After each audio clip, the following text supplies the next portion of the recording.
Good morning, children.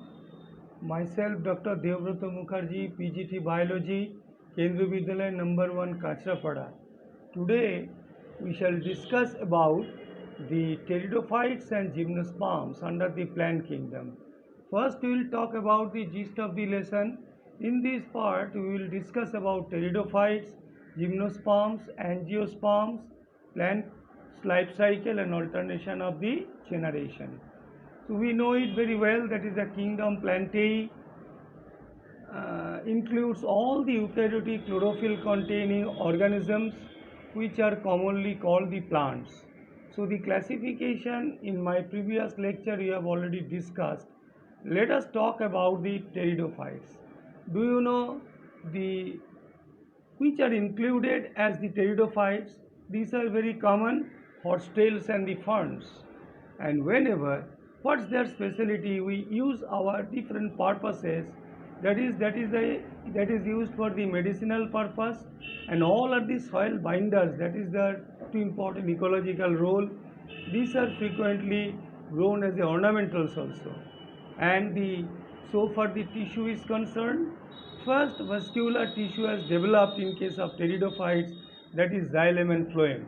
Habitat: cool, damp, shady places, and though some may flourish well in the sandy soil conditions also.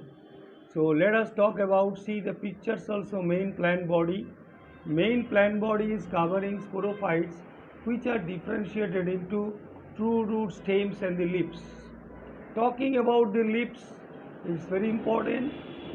Just in the pteridophytes there are small microphyls as well as in the selaginella, and there will be the large size the macrophylus as in ferns. And the sporophytes bear the sporangia that are subtended by leaf-like appendages, that is said to be the sporophylls. And the sporophylls may form distinct compact structure, that is called the strobili or the cone. You could see it in case of selaginella and simultaneously the equisetum, both pictures you are seeing. See this pictorial representation of this piece of pteridophytes. Let's talk about the sporangia. Sporangia actually producing spores by the meiosis in the spore mother cell. The spores germinate to give rise to the inconspicuous, small but multicellular, free-living, mostly photosynthetic thalloid gametophyte. These are called the prothallus. And let us see the picture of the prothallus and how is it looking like. And ultimately the fern life cycle I am showing you. Then the gametophytes are to be discussed. These gametophytes require cool, damp, shady places to grow. Because of their specific restricted requirement and need for the water for fertilization, the spread of living pteridophytes is limited and restricted to narrow geographical regions. You see the picture of the prothallus and the ferns also. Let us going to discuss about gametophytes. The gametophyte is the reproductive phase. These bear male and the female sex organs called antheroidia and archegonia respectively. Water is required to transfer the antherozoids. The male gamete is to be released from the antheroidia to the mouth of the archegonium. I am showing you the picture of prothallus. Here you are showing the picture of the gametophytes, and ultimately the complete picture of fern life cycle is also depicted here. Very next point coming about the fusion. The fusion of male gametes with the egg present in the archegonium results in the formation of the zygote, and zygote thereafter produces a multicellular, well-differentiated sporophyte, which is the dominant phase of the pteridophytes. Then what about the spores? The spores in majority of the pteridophytes, all the spores are of similar kind. Such plants are called the homosporous. And the genera like selaginella, salvia, which produce two kinds of spores, macro, large, micro, small spores, are known as the heterosporous. So then the germination concept is to be discussed. The megaspores and these microspores germinate and they give rise to female and male gametophyte respectively. The female gametophyte in these plants are retained on the parent sporophyte for the various variable periods. The two important point about the development of seed habit. These zygote develop into young embryos which takes place within the female gametophyte. This event is the precursor to the seed habit considered as the important step for evolution. So here you see a complete the three parts of a plant body picture. Next one, talking about the classification of pteridophytes. The four classes are there. We have shown the name also: Physiopsida and the Lycopsida and the Spinopsida and the Pteridopsida. Example also. Students, let us going to discuss about gymnosperms. You might be very common, everybody knows Cycas, Pinus are gymnosperms, but these are the coniferous. The needle-like leaves are there, you see, and the cone containing seeds for reproduction, and a wide stem is there. And you see now root system is well developed. But why the name gymnosperm has been given? Do you know? The gymnosperms means the gymnos means naked, sperma means seed. These are the plants in which the ovules are not enclosed by any ovary wall, and these are being written exposed both before and after fertilization. So then talking about the seeds are there, develop the post-fertilization, are not covered, that is are naked. Gymnosperms include medium-sized trees or tall trees and shrubs also. Let's discuss about their roots. Every point is important. The giant redwood tree, that is the sequoia, is one of the tallest tree species, and the speciality of the roots are that the roots are generally taproot. Roots in some genera have the fungal association in the form of mycorrhiza pinus, while in some other cycas, small specialized roots called the sporaloid root associated with the nitrogen fixing cyanobacteria. The stems are to be concerned. Every point is important. Stems are unbranched in case of cycas and branched in case of pinus, and the leaves may be simple or compound in cycas. You see the leaves also, it is in picture of a leaves are shown. The pinnate leaves persist for the few years of course. So the one more point about the leaves in gymnosperms are well adapted to withstand extremes of temperature, humidity and wind found in high altitude, that's why.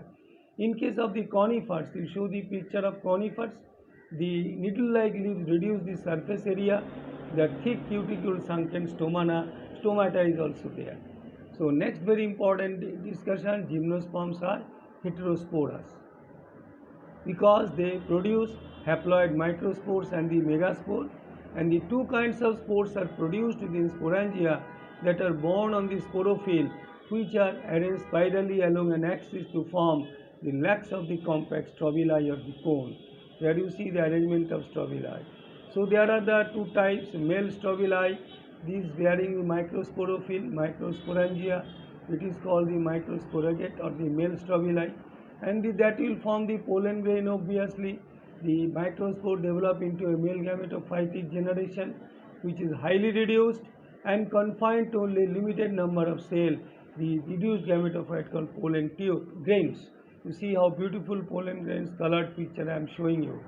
Next point, talking about the female strobili, the development of pollen grains take place within the microsporangia, the cones bearing the megasporophylls with ovule, or these being megasporangia called the megasporogenate or the female strobili.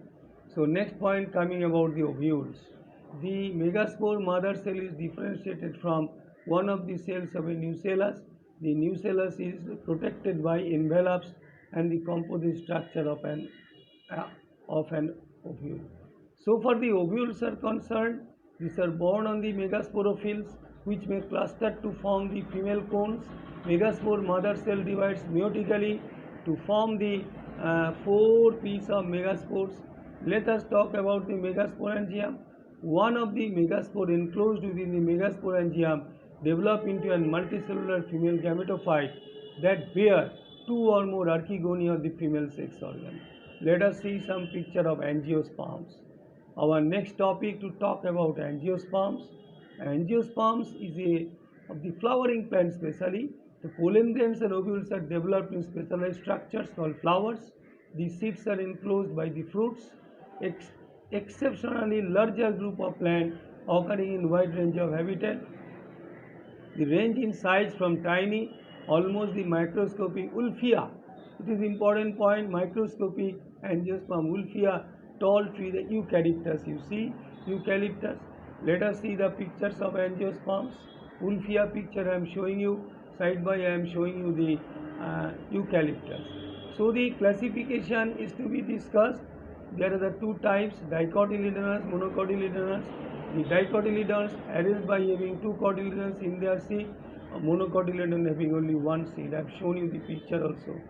So far the male sex organ is there in a flower in a stamen. The stamen consists of the slender filament with a anther at the tip. Anther following the meiosis produce the pollen grains. Let us talk about the female sex organ.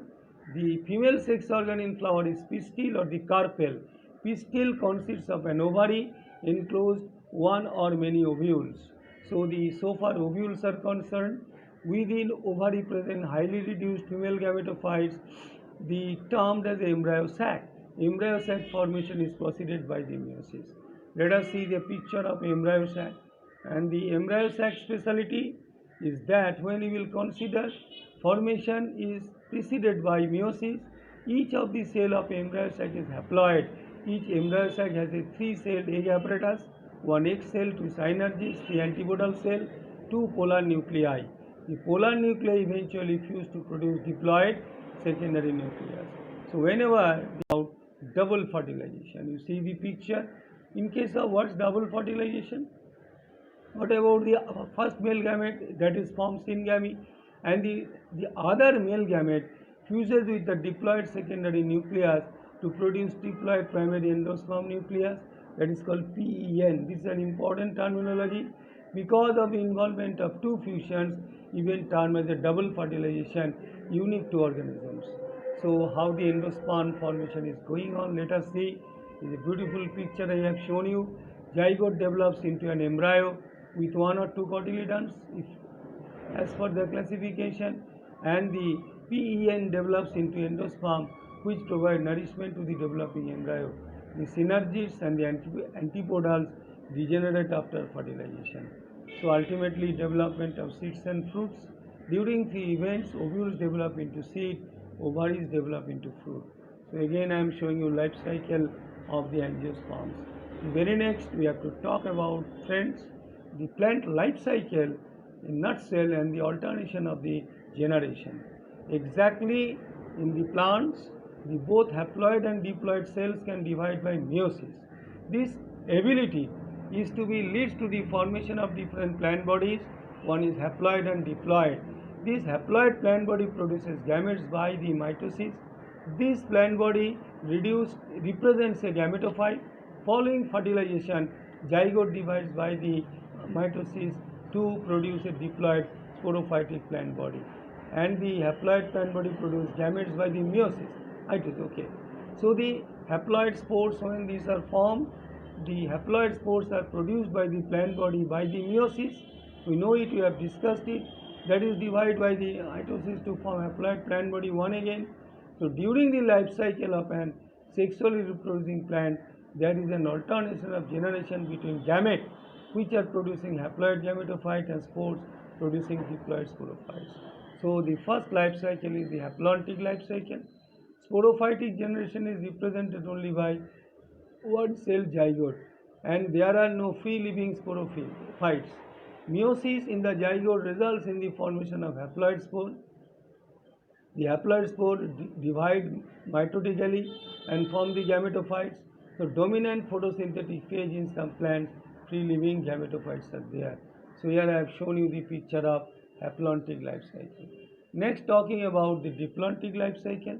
Diplontic life cycle is exactly the type wherein the diploid sporophyte is the dominant photosynthetic independent phase of the plant.